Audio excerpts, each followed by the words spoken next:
नमस्कार, आप देख रहे हैं स्पेशल रिपोर्ट और आपके साथ में विजेंद्र सोलंकी। धर्म यानी धारण करने योग्य उचित धारणा।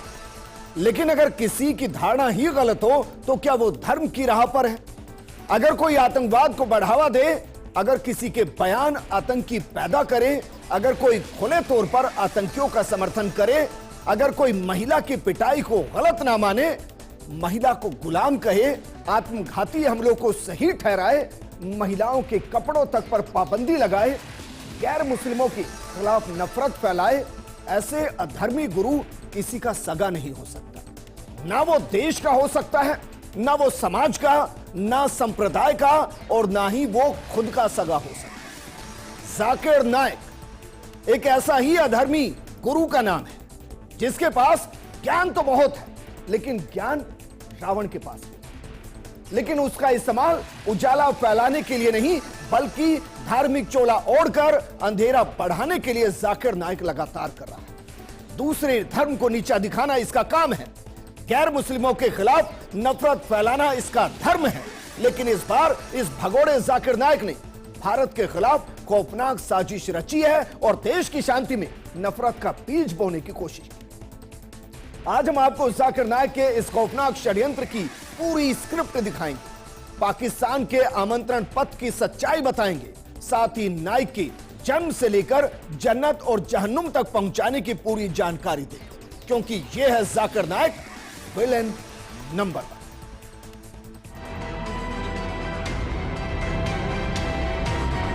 मैं कहता हूं कि हर मुस्लिम को दहशतगर्द होना चाहिए। Every Muslim should be a terrorist.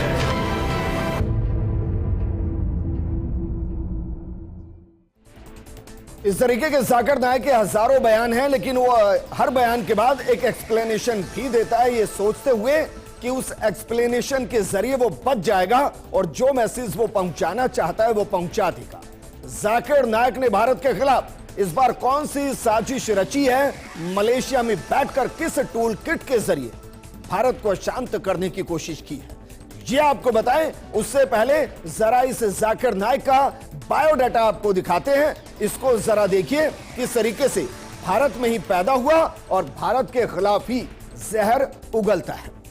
18 अक्टूबर 1965 को जन्म हुआ, जगह थी मुंबई, और जहां पला बड़ा है वो जगह है डोंगरी। दाऊद भी डोंगरी के अंदर ही पला बड़ा है। शिक्षा डॉक्टरी है टोपीवाला नेशनल मेडिकल कॉलेज से। ये डॉक्टर साहब है, लेकिन ये मर्ज की दवा नहीं देते बल्कि मर्ज पैदा करते हैं। शिक्षा जिस तरीके से इनकी है उसमें उसका गलत इस्तेमाल होता है। बहरहाल संगठन IRF, इस्लामिक रिसर्च फाउंडेशन, जिसका गठन किया गया 1991 में, मकसद गैर मुस्लिम धर्मों के खिलाफ जहर उगलना। बैन कहां कहां कर दिया गया है? भारत में बैन है। इसके अलावा इसके भाषण मलेशिया के अंदर भी बैन है, जहां रह रहा है इस वक्त। जहां मलेशिया में है वहां इसके बयान और भाषण दोनों बैन है। इसके अलावा यूके में बैन है, कनाडा में बैन है, और भारत ने इसको 2017 में भगोड़ा घोषित किया हुआ है। भाग चुका है देश छोड़कर। इसके पीस टीवी और पीस टीवी उर्दू के नाम से 2 चैनल चलते हैं, जिनके जरिए ये नफरत फैलाता है। और उसके लिए ये किस चीज का इस्तेमाल करता है? ये धार्मिक जानकारी इसका इस्तेमाल करता है, ये वैज्ञानिक जानकारी का इस्तेमाल करता है, और फिर उसका इंटरप्रिटेशन इस तरीके से करता है कि सुनने वाले को लगे कि जाकिर नाइक ही सही। और वो इससे इतना प्रभावित हो जाते हैं कि वो कुछ भी कर गुजरने को तैयार हो जाते हैं। और दुनिया के अंदर कई ऐसी आतंकी घटनाएं घटी जहां जब आतंकी को पकड़ा गया तो वो जाकिर नाइक से प्रेरित पाया। लेकिन फिलहाल वर्तमान में जाकिर नाइक चर्चा में क्यों है? क्यों इसको लेकर बवाल कटा हुआ है? जरा इसको समझिए। मलेशिया में रहते हुए इसने ऐसा क्या किया कि हिंदुस्तान के अंदर एक बार फिर से जाकिर नाइक को पकड़कर लाओ, ये ट्रेंड कर रहा है। दरअसल वक्फ संशोधन बिल पर जाकिर नाइक ने भड़काऊ बयान दिया और कहा कि मौजूदा सरकार अब ताकतवर नहीं, विपक्ष मजबूत है, लिहाजा मुसलमानों को अपने हक की लड़ाई लड़नी चाहिए। भारतीय मुसलमानों को इस वक्फ बिल को खारिज करना चाहिए। ये सरकार मुसलमानों की संपत्ति हड़पना चाहती है। वक्फ की संपत्ति पर मुसलमानों का हक है, गैर मुसलमानों का कोई हक नहीं। भारतीय मुसलमान इस बुराई को रोकने के लिए आगे आए। वक्फ संशोधन बिल वक्फ की पवित्र स्थिति का उल्लंघन करती है, वहीं इस्लामी संस्थाओं के भविष्य पर बुरा प्रभाव भी डालती है। विधेयक पारित हो गया तो हमें खुदा के कहर का सामना करना पड़ेगा। जरा सोचिए, भड़काने के लिए सीधा खुदा का हवाला दिया जा रहा है और खुदा का वास्ता देते हुए कहा जा रहा है कि अगर आपने इसका विरोध नहीं किया और अगर यह विधेयक पारित हो गया तो खुदा के ही कहर का सामना करना पड़ेगा। इसके अलावा वक्फ बिल को रोकने के लिए 50 लाख मुसलमानों के साथ की जरूरत का जिक्र जाकिर नाइक ने किया। बाकायदा जाकिर नाइक ने एक लिंक जारी करते हुए मुसलमानों से कहा है कि इस क्यूआर कोड को स्कैन करके अपना रिएक्शन भेजिए, अपना रिजेक्शन भेजिए। इस पर बिल पर अस्वीकृति संयुक्त संसदीय समिति यानी कि जेपीसी जॉइंट पार्लियामेंट्री कमेटी को भेजी जा सकती है। और कमाल की बात देखिए, जाकिर नाइक के इस बयान के बाद जो जानकारी सामने आ रही है उसके मुताबिक 1 करोड़ से ज्यादा ईमेल जेपीसी को प्राप्त हुए हैं। हालांकि कहा जा रहा है कि जेपीसी को जो ईमेल प्राप्त हुए हैं उसमें सारी भाषा एक जैसी है, यानी कि 1 करोड़ के आसपास जो ईमेल आए उसमें लगभग एक जैसी ही भाषा है। इसके अलावा कहा जा रहा है कि एआई आर्टिफिशियल इंटेलिजेंस का इस्तेमाल करके वो मेल किए गए।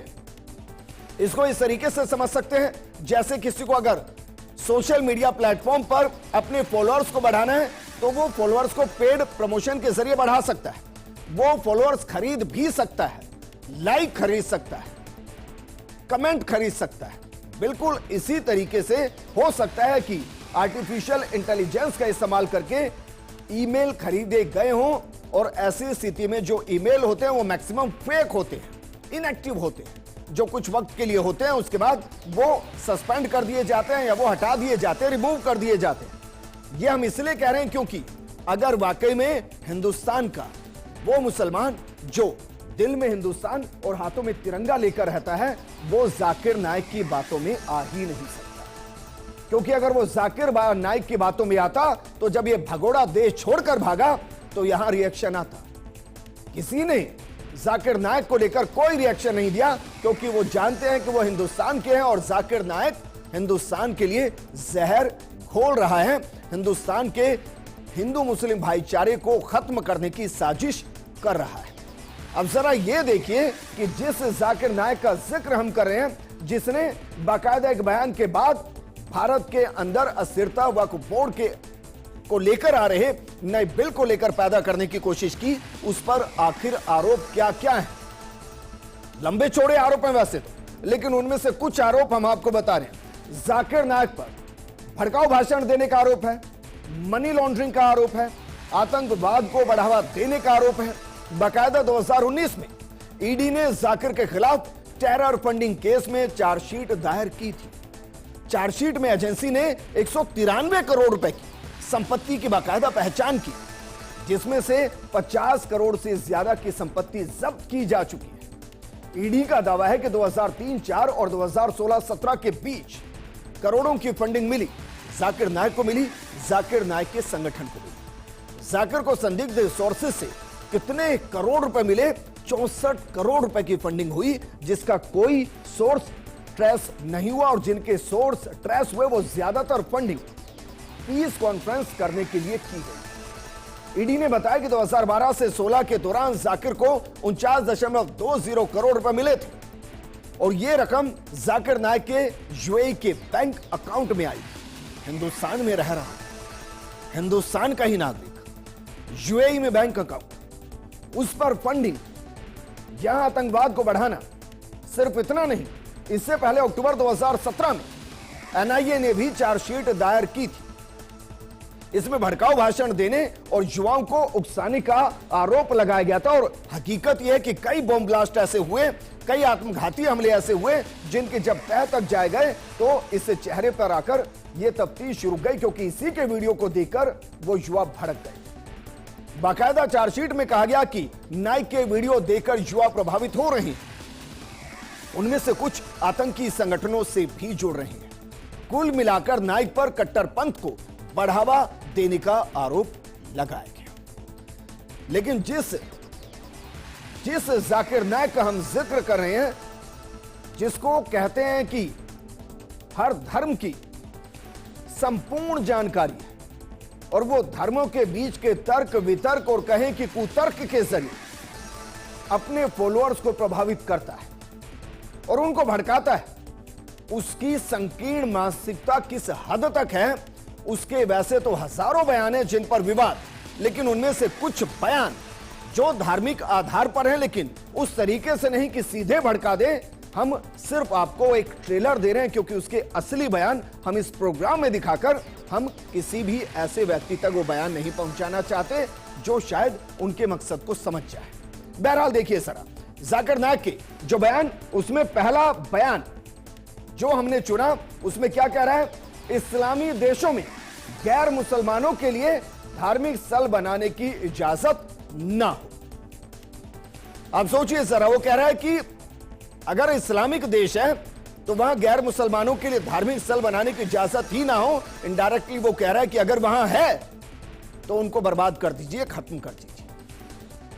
ये साहब पाकिस्तान जा रहा है, जाकिर नायक, बुलावा आया है, 5 अक्टूबर को जा रहा है और पाकिस्तान के अंदर अल्पसंख्यकों का क्या हाल है आप बहुत अच्छे से जान सकते हैं। और अगर ऐसा संकीर्ण मानसिकता का व्यक्ति पाकिस्तान जाएगा तो हमारे जो हिंदू, जैन, बौद्ध जो अभी भी वहां रह रहे हैं उनका क्या हाल वहां पर होगा, आप इसको सोच सकते हैं। क्योंकि संकीर्ण मानसिकता से पाकिस्तान वैसे ही पोषित है और उस पोषित मानसिकता को ये जाकर एक और आतंकी बूस्टर डोज दी जाए।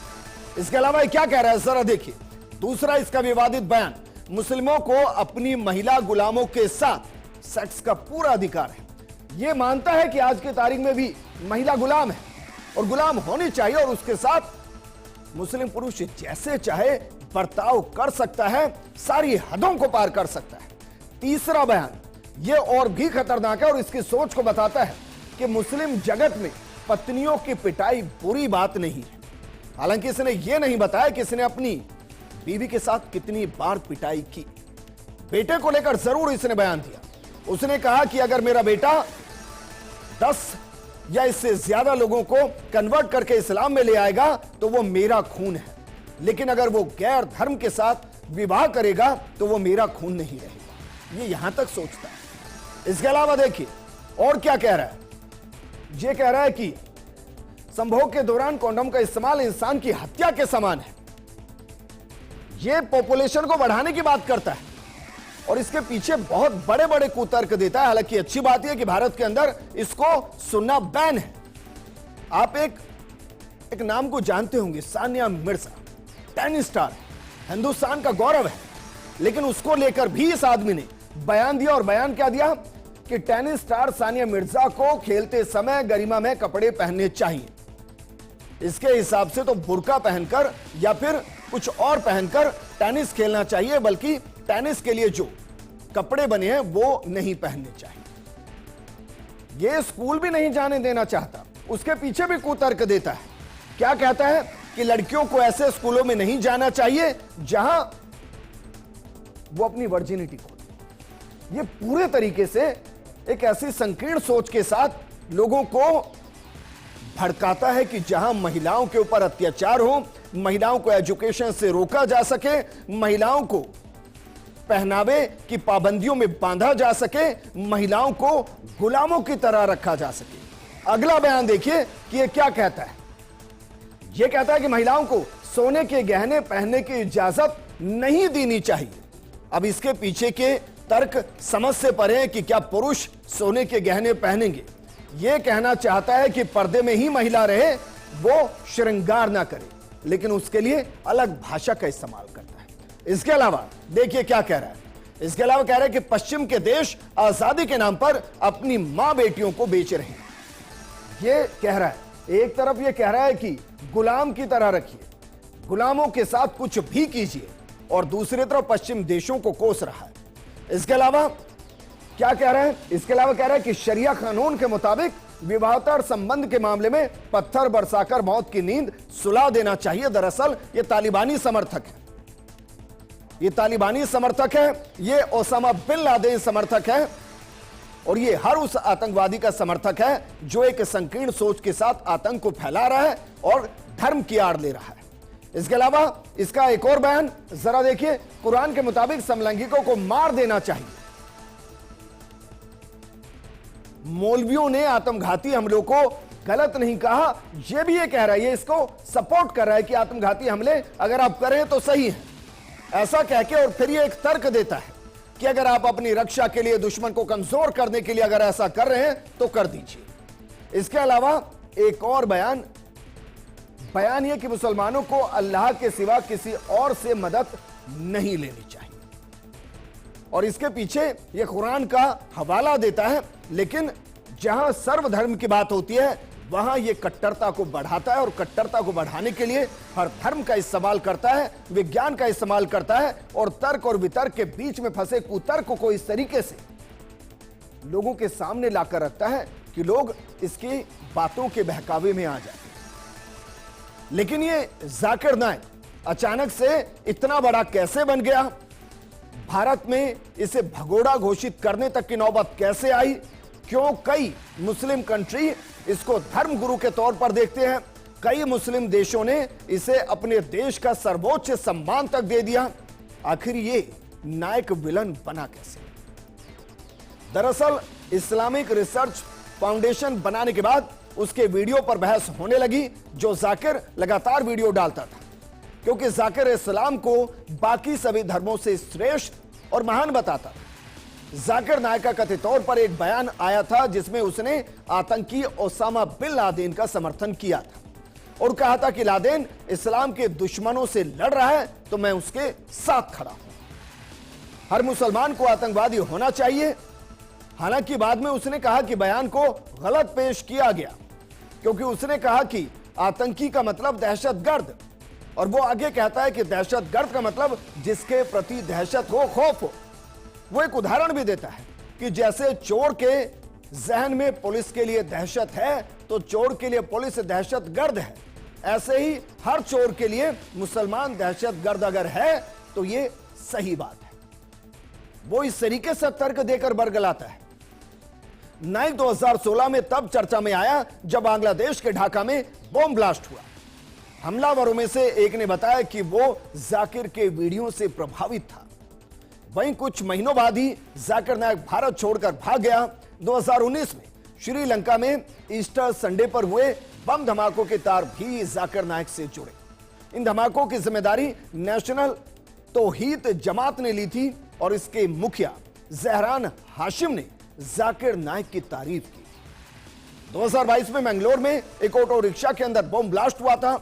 उसमें जो मुख्य आरोपी शरीफ 40% तक जल चुका था, वो भी जाकिर नाइक के वीडियो से ही प्रभावित बताया जा रहा है। उसके मोबाइल के अंदर बाकायदा पुलिस को जाकिर नाइक के कई वीडियो मिले थे।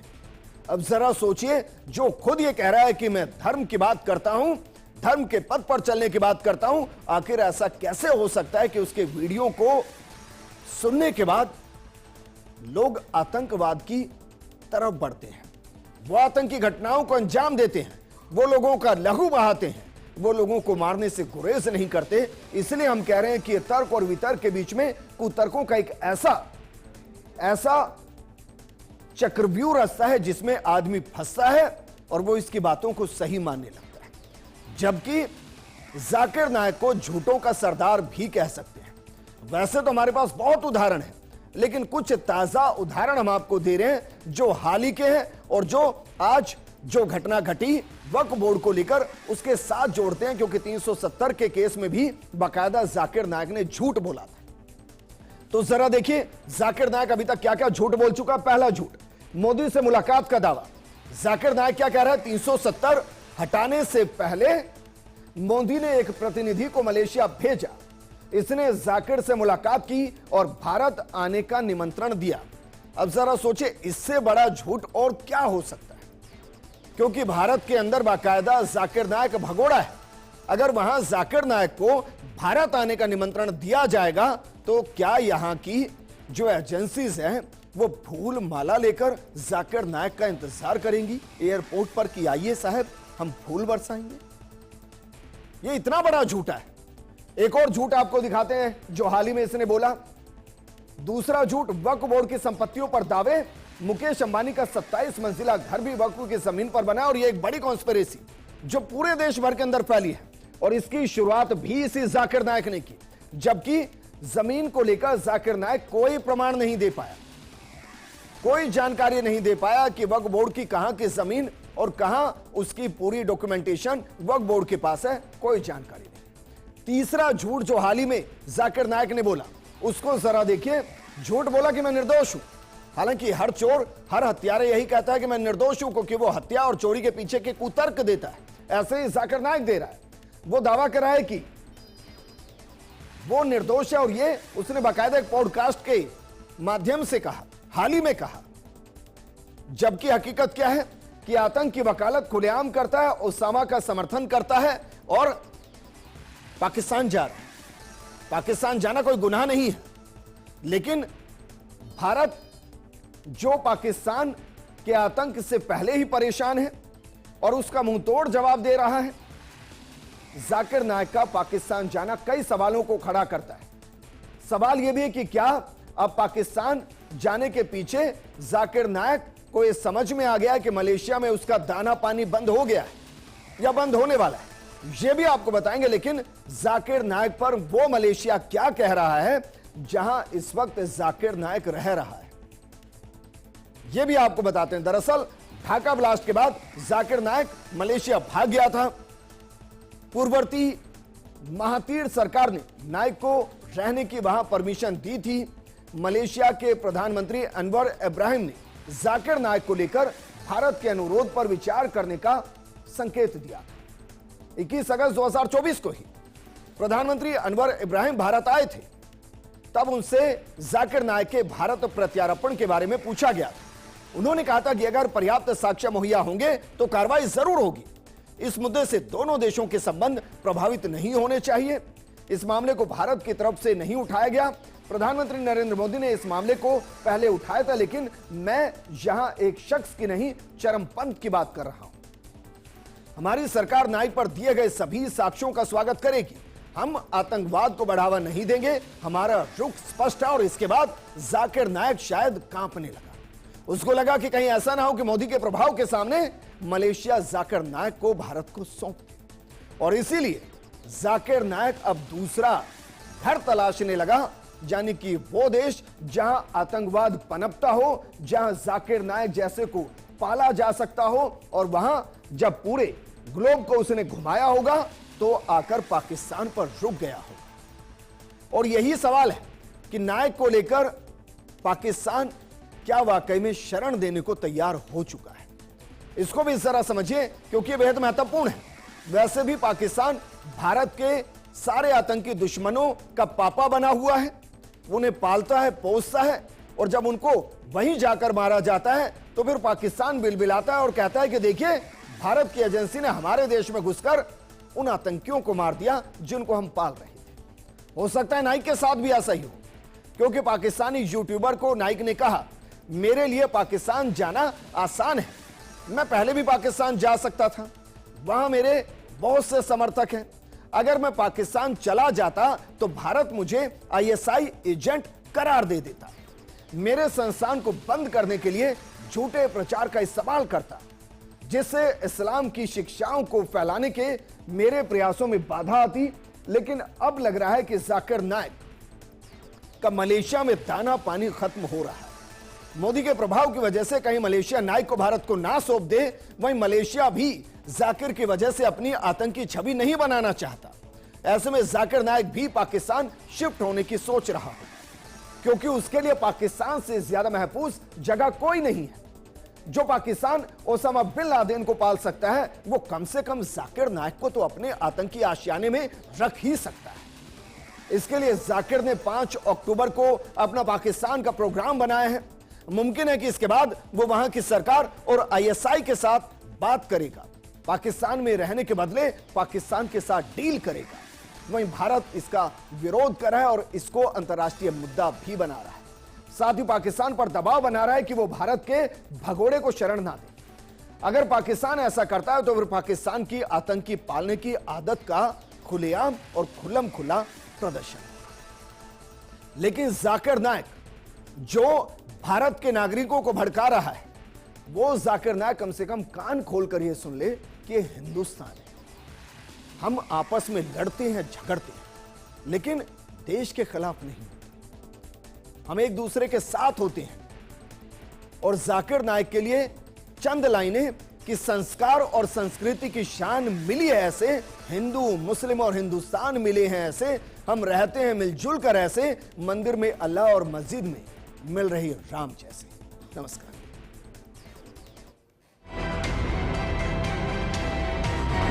मैं कहता हूं कि हर मुस्लिम को दहशतगर्द होना चाहिए। Every Muslim should be a terrorist.